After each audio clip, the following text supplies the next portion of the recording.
How about Walker Hayes, everybody? Yeah! We got a motor. We're taking to Daytona in February.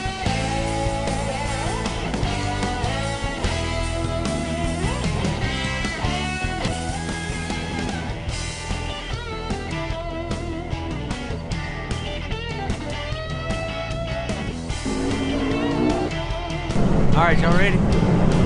Turn the radio on. There's country music I listen to. Get ready for the finest in musical entertainment and racing on anything on wheels.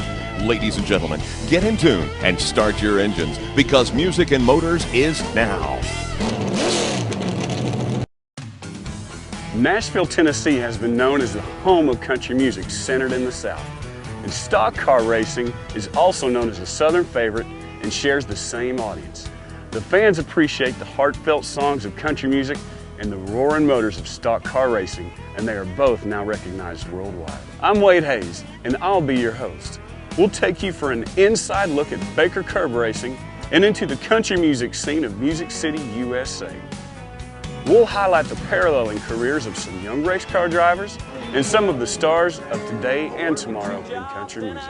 We'll kick it off with the grand opening of Nashville's very own racing team of Baker Curb and appearances by some celebrities on the red carpet in celebration of Sound and Speed Week right here in Nashville.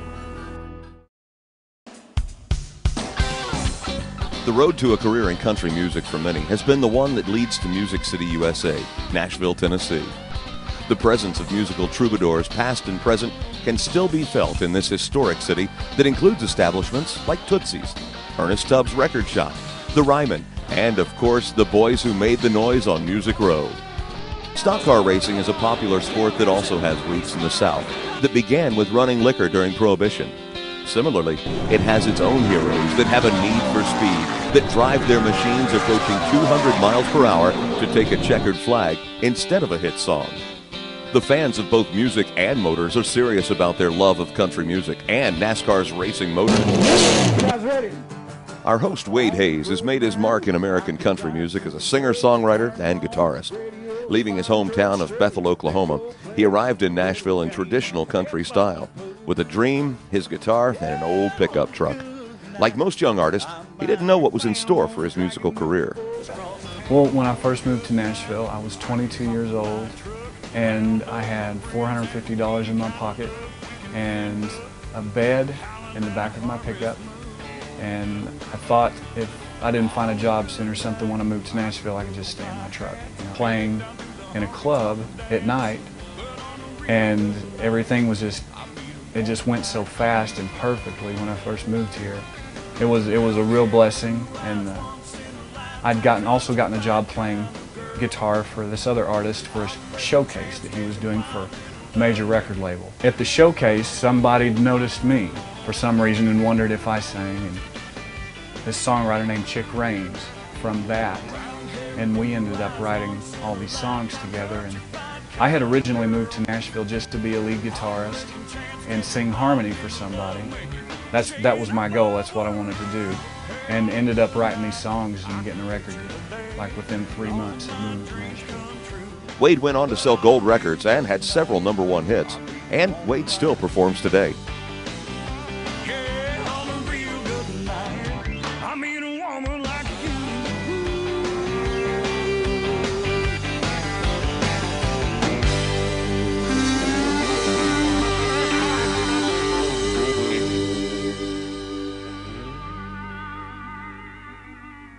Two men that are characteristic of Music and Motors have distinguished careers in both racing and music. Gary Baker has many credits to his name as a businessman and a track owner. He has represented country stars like Waylon Jennings, Hank Williams Jr., and T.G. Shepard. He has been a past owner of Bristol Motor Speedway and Nashville Speedway when it hosted 2 Sprint Cup Series races. Mike Curb's distinguished career spans over 40 years in music and racing. He's a former California lieutenant governor and is one of the most prominent figures in the entertainment world. He has written over 400 songs, produced 25 gold and platinum records, has numerous music industry awards, and presides over his own record label. Curb-owned cars have been driven to victory lane by racing legends like Dale Earnhardt and Richard Petty. Ironically, Mike and I, I guess, the first incidents of our paths intersecting would have been at Bristol, probably in '79. I believe it was in '79 when he had involvement with the Osterland car. That somebody near and dear to a lot of our hearts, Dale Sr., was driving that car, won his first cup race in that car on that track. So there was Mike with the car involvement, and there was me handing him his first trophy. We were involved with the Dale Earnhardt car during the 1980 season when he won his first championship in the Curb Records car, and then we owned the Richard Petty car that won at Daytona, in the mid-'80s, which was when Richard won his 200th victory. So, and we've been in Busch racing, which is now nationwide racing. And of course, with his heavy, extensive involvement in the sport of racing, particularly the business side of it, and his heavy involvement with the music industry, it was inevitable our paths would intersect on numerous occasions in the last almost 30 years, and in fact they have. I think music and motorsports appeal to the same audience, particularly the NASCAR audience and the audience for country music, I think, are pretty close. So the more we can combine the two with concerts, with races, with race teams and recording artists, I think the better. Mike's one of those guys, it's 4 or 5 guys you call because you know it's going to happen. You're going to buy this interest in this team. And of course the plan from the get-go was to relocate the team to Nashville.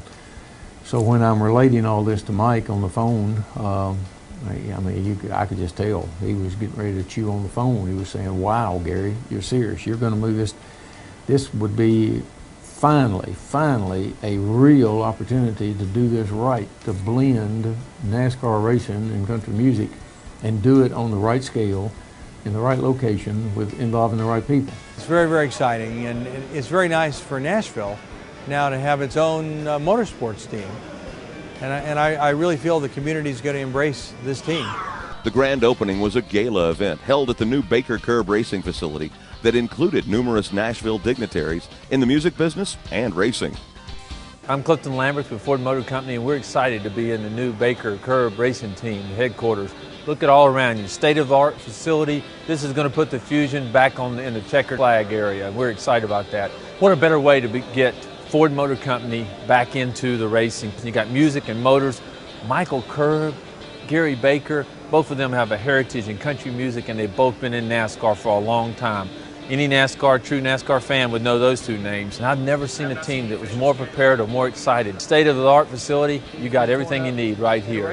And Ford Motor Company is right with them. We're excited about partnering with two legends like Michael Curb and Gary Baker in the racing industry. This is a big moment. It's a big statement for Gary and Mike to make. And when Gary called and said, "Hey, I got this idea," and I'm thinking, "Are you sure about that now?" And he had me convinced before it's all over with. And if anybody can pull it off, Gary Baker and Mike Curb can. I was born and raised up the road here in Bristol, so it's kind of hard not to be a country music fan, and have been all my life. Country music is on I don't even want to call it a rebound because it never fell off the map, but it's got a very strong following today, and I think a lot of it has to do with the character that's in it. So we hope it works. I think it'll be interesting to watch, and certainly our support's behind Gary and Mike to make it work, because this is what NASCAR is all about, is having a vision, having a dream, and making it work.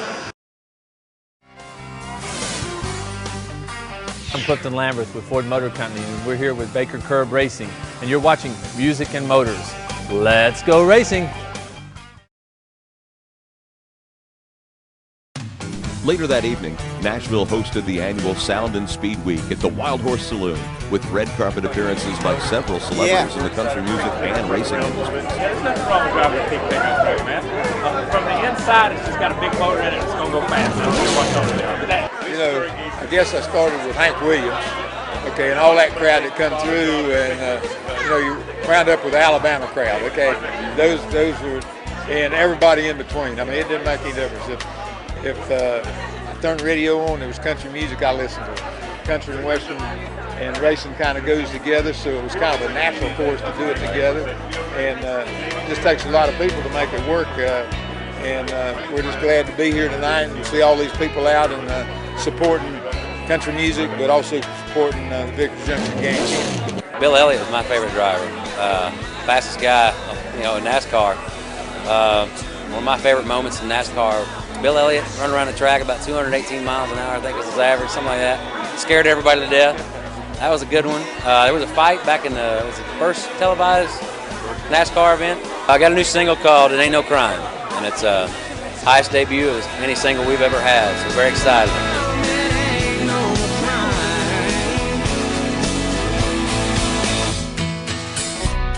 2008's a big year for us, we feel like. 2007 was kind of up and down, but proud to be alive, proud to be here. I think I'm the only driver that's been here every year for this Sound and Speed event, so that's cool, but I really enjoy the event. I'm really thankful for what the Petties do with the Victory Junction Game Camp and the kids, and we make it out there once a year usually to go fishing with the kids and spend some time with them. So love the outdoors and really love fishing, so that's something it's special to me to do it, but it's neat to be able to help them and teach them at the same time. I got to actually go and sing the national anthem at Rockingham, and I got to actually hang in the pit crew with Jeff Gordon's folks and got to hang with him. I like old George Strait. He's still hanging in there, and really enjoy his music, and a lot of them, but how about you? I'm kind of an old school guy too, Garth Brooks. I met him this week earlier in Daytona. He's just such a down-to-earth, cool guy, and I'm from Kansas, and that goes a long ways with me. So as much success as he's had, just to be able to come out there and enjoy the day and just be normal. It's kind of like when you say country music. If you ask people to mention three things when they think of country music without fail, they're going to mention the Grand Ole Opry. If you ask somebody in NASCAR to mention three things about NASCAR, without fail, Richard Petty's name is going to come up. And I'll never forget growing up, I was watching Richard Petty in a race, and I don't remember what race, I couldn't tell you. I can just tell you he had a really bad wreck. And he got out of the car, and he couldn't have been out of the car long, and he put a cowboy hat on. He said, "That's the way it's done, boys."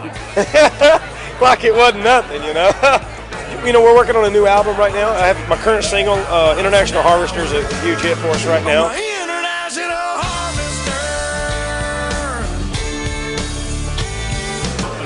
We've had a big year. We're looking forward to this year and the new album, so you never know. Like, if you know anything about NASCAR, the last year has been a little bit hard on me personally. I had so much promise and so much hope. We started a team, and some things went wrong, but I still am passionate about what I do, and I love what I'm doing. And Tracy Lawrence came out with a song called "You Find Out Who Your Friends Are."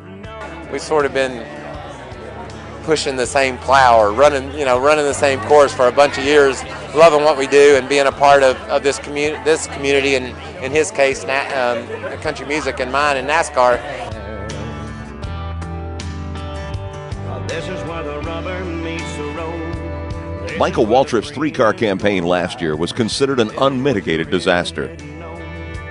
This is where the truth don't lie. You find out who your friends are. I can't wait to see him. I can't wait to give Tracy a hug and say, I know we go way back, and you don't know, but you wrote that song for me, because 1,000 things that song says to me.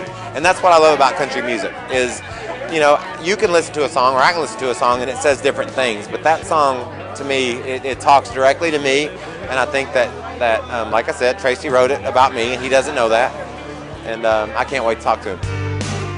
But let one of those rocks give way, then you slide back down, look up and see who's around then. In last March, I ran off the road in the middle of nowhere. This ain't where the bandwagon stops. This is just one of those times when I went broke in the middle of last year. Things were I didn't know how I was going to continue my dream, which was owning a team. Crank up their car, hit the gas, get that fast, never stop to think what's it ever mean. It just says everything to me, and I can't wait to give Tracy a hug. Get stuck in the middle of a ditch in the middle of nowhere. Man, I've been there. To the flag. Come on, Mikey. You got it, man. You got it. You got it. You got it. You got it, Mikey. Michael Waltrip wins. I've been there. I won the Daytona 500. What's up, brother? Man, I want to be down there with you. I want to give you a big hug, but man, way to go! I was in there and I was riding with you, I was praying for you, pulling for you. Well, as soon as I find Dale Jr., I'm gonna give him a big kiss. Oh, you should, buddy. He won me the race, and you can't do this deal nowadays without friends. And he was my friend. His Budweiser Chevy runs second. He had a dream. He won the Daytona 500. It's my theme song forever because it taught me a valuable lesson. Way up on top of that mountain, and they want to pat you on the back, you know, and you're great. I've been there. Right. I won the Daytona 500, and then sometimes people bail off, but not your friends. Need a couch, need a bus fare. Man, I've been there. Man, I've been there.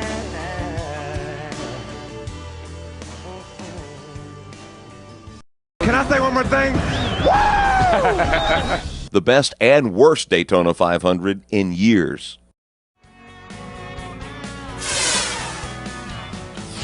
Hi, I'm Brad Baker. You're watching Music and Motors. We've got more music and a whole lot of racing coming your way.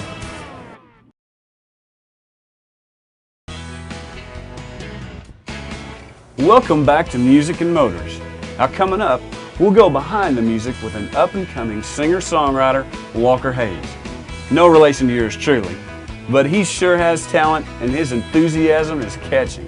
And we'll follow his progress in his quest for stardom. Ladies and gentlemen, meet Walker Hayes. I picked up a guitar around high school because it was cool, and you know, girls love the guitar slingers, and which I'm not, but I try to be. So yeah, just played a lot of sports, basketball, and I was a runner predominantly. Sang as much as I could. My dad was a music minister, so that was kind of what drew me to music in general. I just kind of grew up with it around all the time. So yeah, I mean, as a kid, I married my high school sweetheart in '04. And while we were engaged, I asked Laney, my wife, her father, if I could marry her. Of course, he drilled me with some excellent questions that I didn't have the right answers to, but I did. I was planning on selling real estate with my dad, and so that was good. That was a secure future for his daughter. And then one day, Laney, we're just sitting around. I don't know how it came up. Said, "Hey, you want to go to Nashville? I'll be a singer." You know, we knew absolutely nothing. She said, "Sure, why not? Why, you know, now, while we can do it." When I first started working with Walker and people asked me, "What's he about? What's he sound like?" I'm like, "Well, John Mayer meets Alan Jackson." "Well, what does that mean?" I'm like, "It's exactly what I said." Play to who he is. You can't say, "Okay, you've got to do this over here," even though he's not that Well, guy. he's got plenty of hillbilly in him. We just need to bring it out. he is from Alabama. He is from Alabama. That's right. So he's got to get some of that. But the other thing, he's a dude guy. You know, he's always about, "Hey, dude," and all this stuff. I would love to find him a home where, and Walker and I talk about this all the time, where they get it. They just have to understand, and he can branch out a little bit. We have this old saying: we've got to get through it's like an hourglass. We've got to get through that small part. In our heyday, nobody would have said, "Hey, dude," let's go," and that sort of thing. Like I keep saying over and over, who get to do what they truly love, it's that feeling. I mean, it's a controlled fear and excitement all put together. When I'm writing, when I am playing out, when I'm rocking in front of a crowd, it's just all. It's a feeling knowing you're doing what you're supposed to be doing. In the water till our toes wrinkle up. Sip on down to the bottom of them wax paper cups. Yeah, love that one. Good one. Good percussion there, dude. Just like our young race car drivers looking for that checkered flag, Walker is looking to get signed by a major record label. We'll follow his progress in weeks to come. Music and Motors will be right back. Brad Baker is the son of team owner Gary Baker. He has 37 NASCAR Nationwide Series starts and will drive the Ford Fusion 37 car that will race in the Nationwide and ARCA REMAX Series races. Right now, our plan is for me to drive either the 37 or the 43. Well, I'm really excited about this year, mainly because of the team that we have built here at Baker Curb Racing. Not only are we putting together the best equipment package with our engine, our bodies, and our chassis, but we've also got the best group of people. What a team is all about. It's lots of pieces of a puzzle coming together to create something that's better than the individual parts. Now it's finally all coming together. We've got great facility, great people, and great cars. And that's why I'm so excited about this season. I think we have a great chance to run up front, win races, and eventually compete for a championship. We want to thank all of you for watching, and join us right here next week on Music and Motors. I wonder if they'll let me drive one of these things. Dude, call me up, said, dude, where you at? Dude, grab your glove. Dude, grab your bag. I think it's one of the dudes, but. Oh, okay. Dude, man. So who's saying what? Yeah.